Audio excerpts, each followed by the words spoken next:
नमस्ते। Government college Deoli के YouTube channel में आपका स्वागत है। मैं आशा नागर, असिस्टेंट प्रोफेसर पॉलिटिकल साइंस। आज जो हमारा टॉपिक है वो है ब्रिटिश मंत्रिमंडल तथा प्रधानमंत्री। यानी हमें जो बीए सेकेंड ईयर का जो फर्स्ट पेपर है विश्व के संविधानों को तुलनात्मक अध्ययन, उसका ये अगला टॉपिक है उसमें ही। तो आज हम वहाँ का जो मंत्रिमंडल है उस मंत्रिमंडल की स्थिति, गठन, कार्य, महत्व, इनका हम उसमें वर्णन करेंगे तथा प्रधानमंत्री के उसमें क्या भूमिका है इसके बारे में हम जानेंगे। तो सबसे पहले हम जानते हैं कि जो वहाँ पर मंत्रिमंडल है वो क्या शुरू से ही मंत्रिमंडल नाम से संस्था थी या इससे पहले कोई और संस्था थी। जब हम ब्रिटिश संविधान का अध्ययन करते हैं तो हम देखते हैं कि वहाँ पर जो वहाँ के जो लोग हैं बहुत रूढ़िवादी हैं, इसलिए जो पुरानी संस्था हैं वो उनको बने रहने देना चाहते थे। ऐसी संस्था है जिसका अब कोई काम नहीं वर्तमान में, उनको वो ख़त्म करना नहीं चाहते थे। ऐसी एक संस्था है वहाँ पर प्रीवी परिषद।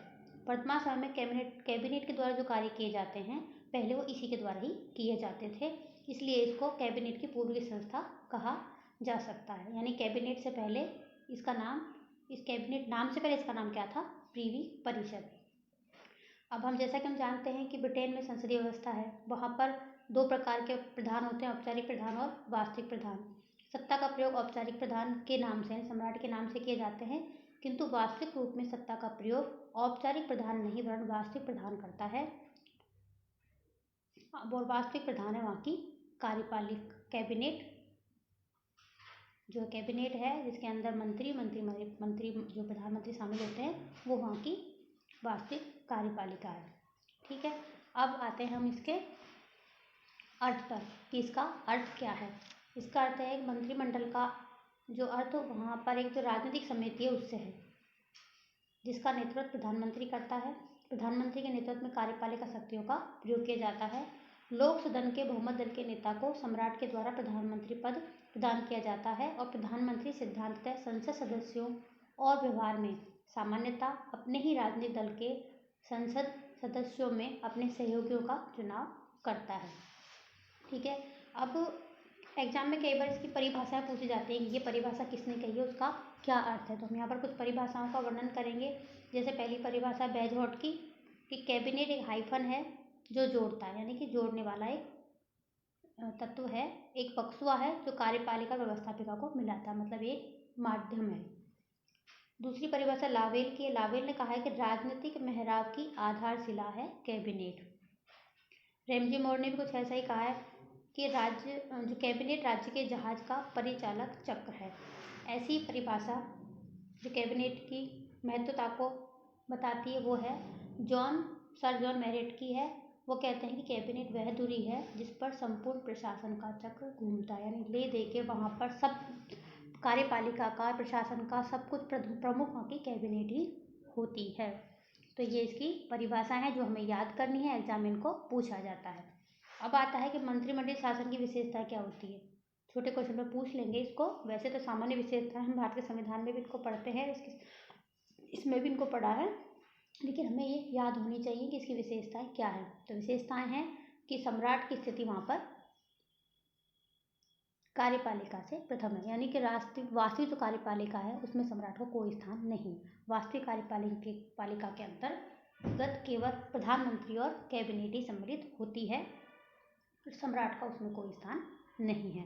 व्यवस्थापिका और कार्यपालिका में घनिष्ठ संबंध होता है, यानी कि ये एक ऐसी व्यवस्था है जिसके अंतर्गत सरकार के दोनों अंग आपस में जुड़े हुए रहते हैं। कार्यपालिका के जो मेंबर हैं उनका व्यवस्थापिका का सदस्य होना अनिवार्य होता है। सामूहिक उत्तरदायित्व होता है उसके अंतर्गत, यानी कि पूरा मंत्रिमंडल सामूहिक रूप से व्यवस्थापिका और उसके भी निम्न सदन के प्रति उत्तरदायी होता है। लेकिन ऐसा नहीं है कि मंत्री सामूहिक रूप से उत्तरदायी होते हैं। मंत्री व्यक्तिगत अपने कार्य, जो डिपार्टमेंट जिस मंत्री को दिया गया है उसके कार्य के लिए वो खुद जिम्मेदार होता है। ठीक है, गोपनीयता बनी रहती है, मतलब कि संसदीय शासन व्यवस्था के अंतर्गत या मंत्रिमंडलात्मक शासन व्यवस्था के अंतर्गत गोपनीयता रखी जानी बहुत महत्वपूर्ण है। सारे मंत्री गोपनीयता की शपथ लेते हैं और वो अपने डिपार्टमेंट की कोई भी बात बाहर लीक नहीं करते हैं। राजनीतिक सजातीयता, इसका मतलब कोई जाति से नहीं है, इसका मतलब ये है कि सारे जो मंत्रिमंडल के सदस्य होते हैं वो एक ही राजनीतिक दल के होते हैं। और सबसे इम्पोर्टेंट है प्रधानमंत्री का नेतृत्व, यानी कि उसमें प्रधानमंत्री का नेतृत्व होता है, प्रधानमंत्री नेता होता है मंत्रिमंडल का। अब अगला पॉइंट है मंत्रिमंडल का गठन, यानी कि वहाँ पर मंत्रिमंडल बनता कैसे कैसे, फॉर्मेशन ऑफ द कैबिनेट। मंत्रिमंडल गठन में पहला बात आएगी इसमें है प्रधानमंत्री की नियुक्ति। प्रधानमंत्री की नियुक्ति से ही गठन की प्रक्रिया प्रारंभ होती है। और प्रधानमंत्री की नियुक्ति कौन करता है? औपचारिक रूप से सम्राट करता है, लेकिन सामान्यतः ब्रिटेन में 2 दलीय पद्धति है, उसमें उसका चुनाव निर्वाचन के द्वारा होता है।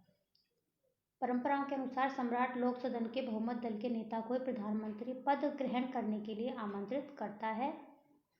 सामान्यतः इस संबंध में सम्राट की कोई व्यक्तिगत इच्छा या उसका कोई विवेक या बुद्धि नहीं होती है, लेकिन विशेष परिस्थितियों में, यानी कि ऐसी परिस्थितियाँ कौन सी जब सम्राट अपने विवेक से प्रधानमंत्री की नियुक्ति करता, वो है जब प्रधानमंत्री अकस्मात पद त्याग दें या उसकी मृत्यु हो जाए और उसका कोई निश्चित उत्तरदायी ना हो, तो सम्राट प्रधानमंत्री के चुनाव में अपने विवेक का प्रयोग कर सकता है। ठीक है। अन्य मंत्रियों की नियुक्ति, यानी अन्य मंत्रियों की नियुक्ति कौन करता है? सम्राट के द्वारा प्रधानमंत्री के परामर्श के आधार पर ही की जाती है। और रानी विक्टोरिया के बाद से इस संबंध में सम्राट का प्रभाव समाप्त हो गया है। नवीन सरकार के निर्माण करने के बाद प्रधानमंत्री अपने सहयोगी की सूची सम्राट को देता है और सम्राट के द्वारा उनके नामों की घोषणा की जाती है, जैसे हमारे यहाँ पर सेम राष्ट्रपति करता है प्रधानमंत्री द्वारा दी गई लिस्ट के अनुसार। अगला है कि मंत्रिमंडल के सदस्य संसद के सदस्य होने चाहिए। वहाँ परंपरा बनी हुई है, किसी ऐसे व्यक्ति जो नियुक्ति के समय संसद का सदस्य ना हो, केवल 6 माह की अवधि के लिए प्रधानमंत्री बनाया जा सकता है।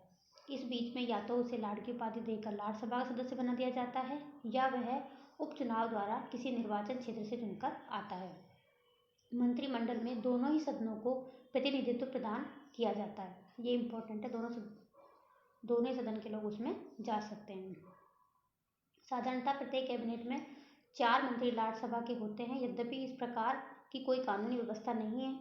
इसके अतिरिक्त प्रधानमंत्री को अपने सहयोगियों का चुनाव करने में अपने ही दल के अंदर विभिन्न व्यक्तियों की स्थिति, विभिन्न भौगोलिक क्षेत्रों और समुदायों के प्रतिनिधित्व, सदस्यों की दक्षता और उनकी समाज सेवा की भावना आदि का ध्यान रखना होता है। यानी इन चीज़ों का ध्यान रख के वो मंत्रियों के नाम की लिस्ट बनाता है। मंत्रिमंडल के सदस्य संख्या निश्चित करना, उनके मतलब अब इसमें आता है कि जो मंत्रिमंडल है, कैबिनेट है, उसमें प्रधानमंत्री का क्या रोल है। तो वो क्या करता है? मंत्रिमंडल सदस्यों की संख्या को निश्चित करता है, उन मंत्रियों का स्तर निर्धारित करता है, उस सारे मंत्रियों के बीच में डिपार्टमेंट्स का वितरण करना ये प्रधानमंत्री का ही काम है। मंत्रिमंडल का निर्माण हो चुकने के बाद भी प्रधानमंत्री मंत्रिमंडल में कोई भी परिवर्तन कर सकता है। यानी यहाँ पर पीएम की शक्ति, पीएम का कार्य या उसकी भूमिका है, इसमें उसका क्या रोल है। किसी एक राजनीतिक दल को लोक सदन में स्पष्ट बहुमत प्राप्त न होने पर संयुक्त मंत्रिमंडल या संकट की स्थिति में राष्ट्रीय मंत्रिमंडल का निर्माण किया जा सकता है। युद्ध काल में मंत्रिमंडल की भी एक आंतरिक समिति के रूप में युद्ध मंत्रिमंडल का गठन किया जा सकता है, जैसा कि पहले और दूसरे विश्व युद्ध के समय किया गया था। अब यहाँ पर मैं कुछ ऐसे पदों के नाम बोलूँगी, बताऊँगी जो वहाँ पर मंत्रिमंडल में होते हैं। जैसे प्रधानमंत्री होता है तथा राजकोष का प्रथम लार्ड होता है, वो चांसलर ऑफ एक्सचेंजर वित्त मंत्री कहा जाता है। गृह मंत्री, गृह विभाग का सचिव, उपनिवेशों का सचिव, विदेश विभाग का सचिव, युद्ध सचिव, जल सेना का लार्ड, स्कॉटलैंड का सचिव, व्यापार मंडल का अध्यक्ष, शिक्षा बोर्ड का अध्यक्ष, कृषि और मत्स्य विभाग का सचिव, स्वास्थ्य विभाग का मंत्री, यातायात विभाग का मंत्री, श्रम मंत्री, Lord Privy Seal, Post Master General, Lord President of Council, First Commissioner Works and Pension आदि मंत्रियों के वहाँ पर नाम होते हैं। यानी कि 1937 के सम्राट के मंत्री परिनियम के अनुसार वर्तमान में मंत्रिमंडल में ये पोस्ट वहाँ पर दी हुई हैं। अब हमारा जो टॉपिक का है आगे का क्वेश्चन इसमें एक रहेगा कि मंत्रिमंडल के कार्य और शक्तियाँ क्या हैं। मंत्रिमंडल के कार्य और शक्तियों के आधार वैधानिक नियम का परंपरागत है। मतलब मंत्रिमंडल कौन से कार्य करता है, ये वैधानिक आधार पर नहीं है, बल्कि परंपरागत आधार पर उनके कार्यों का निर्धारण किया गया है। जहाँ तक वैधानिक स्थिति का संबंध है, मंत्रिमंडल सम्राट की परामर्शदात्री समिति मात्र है, मतलब कानूनी रूप से, संवैधानिक रूप से मंत्रिमंडल एक ऐसी संस्था है जो सम्राट को परामर्श देती है, लेकिन वो जितने सारे कार्य करती है वो सारे परंपरा के आधार पर उसको करती है। किंतु वास्तविक स्थिति ये है कि सम्राट की सभी शक्तियों का उपयोग कैबिनेट के द्वारा ही किया जाता है। राजतंत्र से लेकर लोकतंत्रीकरण, राजतंत्र से लेकर जो लोकतंत्र की तरफ बढ़ा था उनका संविधान, उस प्रक्रिया में राजा के पद की शक्तियां जो जो कम होती गई, मंत्रिमंडल की शक्तियां वैसे वैसे ही बढ़ती गई। अब आते हैं इसके कार्यों पर कि पहला कार्य है कार्यपालिका संबंधी कार्य, यानी वर्तमान समय में मंत्रिमंडल को कार्यपालिका के क्षेत्र के अतिरिक्त बहुत सारे कार्य करने पड़ते हैं, लेकिन कार्यपालिका कार्य इसमें इम्पोर्टेंट है। कार्यपालिका कार्य में भी उसे बहुत सारे कार्य करने होते हैं। उसमें कुछ कार्य हैं जैसे कि राष्ट्र की नीति का निर्धारण करना, राष्ट्र की कार्यपालिका का सर्वोच्च नियंत्रण रखना, मंत्रिमंडल का समन्वयकारी कार्य करना, मतलब मंत्रिमंडल जितने विभाग होते हैं उनके अंदर वो कोऑर्डिनेशन बनाए रखना, ये सारे कार्य कार्यपालिका की शक्तियों के अंतर्गत आते हैं। तो हम इनका एक एक करके यहाँ पर वर्णन करते हैं। तो कार्यपालिका शक्तियों में पहला कार्य है राष्ट्र की नीति निर्धारित करना, यानी मंत्रिमंडल का सबसे महत्वपूर्ण कार्य क्या है कि वो राष्ट्र की नीति निर्धारित करता है। मंत्रिमंडल ये निर्धारित करता है कि आंतरिक क्षेत्र में प्रशासन के लिए विभिन्न विभागों के द्वारा और विदेशी क्षेत्रों में दूसरे देशों के साथ में रिलेशन बनाने के संबंध में किस प्रकार की नीति अपनाई जाए, ये सारे कार्य, इसके लिए नीति कानून बनाना, ये सब कार्यपालिका संबंधी कार्यों में आते हैं और ये कैबिनेट करती है। राष्ट्रीय कार्यपालिका पर नियंत्रण रखना, शासन की समस्त जो कार्यपालिका शक्ति हैं वास्तव में उनका प्रयोग मंत्रिमंडल करता ही है, हमें पता है, ठीक है। मंत्रिमंडल के विभिन्न विभाग होते हैं, विभागों के अध्यक्ष भी होते हैं, वे अध्यक्ष अपने विभागों का संचालन करते हैं, उनके कार्यों की देखभाल करते हैं। सम्राट की समस्त कार्यपालिका शक्तियों का प्रयोग मंत्रिमंडल ही करता है। राजनीतिक स्तर के प्रमुख पदाधिकारियों के चयन भी मंत्रिमंडल करता है। सम्राट उन्हें केवल औपचारिक रूप से ही नियुक्त करता है। संसद में प्रशासन संबंधी जो प्रश्न पूछे जाते हैं उनका उत्तर भी मंत्रिमंडल को ही देना होता है। इस प्रकार जो राष्ट्र की कार्यपालिका है उस पर जितने भी डिपार्टमेंट होते हैं, प्रशासनिक अधिकारी होते हैं, उन पर सब पर नियंत्रण कैबिनेट रखती है। समन्वयकारी कार्य, समन्वयकारी कार्य का मतलब होता है सब में कोऑर्डिनेशन बिठाए रखना। प्रशासन के सुविधा के लिए जितने भी डिपार्टमेंट बनाए गए हैं, प्रशासन को जितने भी विभागों में बांटा गया है, सुशासन की स्थिति प्राप्त करने के लिए उन सबों में एक कोऑर्डिनेशन जरूरी होता है, जिससे कि कार्यों का दोहराव ना हो, समय वेस्ट ना हो और राष्ट्र की एक नीति बन सके। मंत्रिमंडल समस्त विभागों में नीति संबंधी समन्वय स्थापित करता है और इस बात का प्रयत्न करता है कि विभिन्न विभागों में अधिकार क्षेत्र संबंधी विवाद उत्पन्न न हो और उनके द्वारा परस्पर सहयोग किया जाए। विभिन्न विभागों के कार्यों में समन्वय स्थापित करने के लिए वर्तमान समय में मंत्रिमंडलीय समितियों की स्थापना की गई है। तो ये सारे हुए हमारे कार्यपालिका संबंधी कार्य। अब आते हैं व्यवस्थापन संबंधी कार्य। वर्तमान समय में मंत्रिमंडल केवल प्रशासनिक कार्य नहीं करता, वो व्यवस्थापन मतलब कानून निर्माण संबंधी भी कार्य करता है। विधि निर्माण के क्षेत्र में भी संसद का नेतृत्व करता है, उसका पथ प्रदर्शन करता है, ठीक है। मंत्रिमंडल न केवल राष्ट्रीय नीति का निर्धारित करता है वरन शासन की सर्वोच्च नीति और कार्यक्रमों को क्रियान्वित करने में आवश्यक कानूनों का निर्माण करता है। ये कार्य आएंगे सारे कि पहला ये हो गया, सरकारी अधिकारी वैधानिक परामर्श के आधार पर विभिन्न विधेयकों पर प्रारूप तैयार करते हैं। मंत्रिमंडल उन्हें अंतिम स्वीकृति देता है तथा संसद में प्रस्तावित उनको मंत्रिमंडल ही करता है। बहुमत के समर्थन से उसे पास भी कराता है। संसद का अधिवेशन बुलाना और उन्हें स्थगित करने का कार्य सम्राट मंत्रिमंडल के परामर्श से ही करता है। संसद के अधिवेशन जब प्रारंभ होता है, प्रारंभ में सम्राट एक भाषण देता है, उस भाषण को भी मंत्रिमंडल ही तैयार करता है, ठीक है। प्रतिवर्ष विभिन्न कानूनों के अंतर्गत जो सैकड़ों सय परिषद आदेश निकलते हैं, उनके निर्माण में भी कैबिनेट की स्वीकृति जरूरी होती है। मंत्रिमंडल के इन विधायी कार्यों की व्यापकता के कारण कुछ लेखक इसे लघु विधायिका यानी छोटी विधायिका, लिटिल लेजिस्लेटिव की संज्ञा भी दी गई है। एग्जाम में क्वेश्चन पूछते हैं कि लघु विधायिका से आप क्या समझते हैं। लघु विधायिका कैबिनेट को कहते हैं, मंत्रिमंडल को कहते हैं। क्यों कहते हैं? क्योंकि व्यवस्थापिका के बहुत सारे कार्य उसके द्वारा किए जाते हैं। तो क्वेश्चन ऐसे बनते हैं। वित्तीय कार्य, वित्तीय कार्य का मतलब जितना भी राष्ट्र का पैसा होता है उस पैसे का निर्धारण, कितना आना, कितना उसमें जाना, कितना किसी चीज पे खर्च होना, ये सब कार्य के लिए संसद की स्वीकृति होती है, लेकिन इसमें महत्वपूर्ण जो भूमिका निभाता है वो मंत्रिमंडल ही निभाता है। राष्ट्रीय आय व्यय का निर्धारण करना, यानी बजट का निर्माण कर उस संसद में स्वीकृत कराना भी मंत्रिमंडल का ही कार्य है। वास्तव में वित्त पर मंत्रिमंडल का पूर्ण अधिकार होता है। अब है इसके कुछ अन्य कार्य।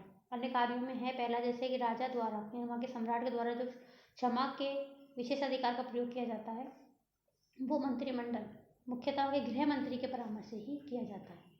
देखो, जो गृह मंत्री आया है, अपन तो बोलते समाधान का मतलब केवल सम्राट, लेकिन उसमें भी सम्राट किसके परामर्श पर करता है? वो गृह मंत्री आएगा।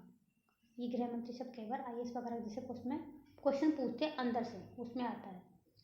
दूसरा है कि राजा द्वारा जो उपाधियाँ प्रदान की जाती हैं, वो उपाधियाँ भी प्रधानमंत्री के परामर्श से ही दी जाती हैं, किसको कौन सी उपाधि दी जाएगी।